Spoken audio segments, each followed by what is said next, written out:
এটি হচ্ছে ধানের জমিতে বা ফসলের জমিতে পানি দেওয়ার একটি ড্রেন।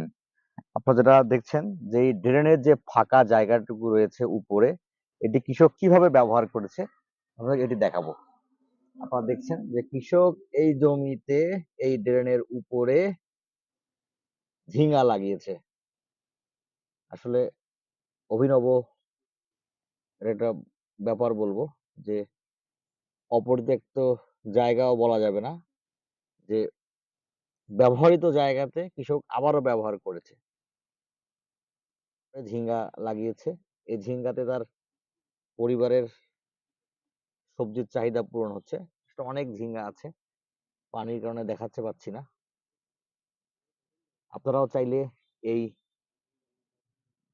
পদ্ধতিটি অবলম্বন করতে পারেন।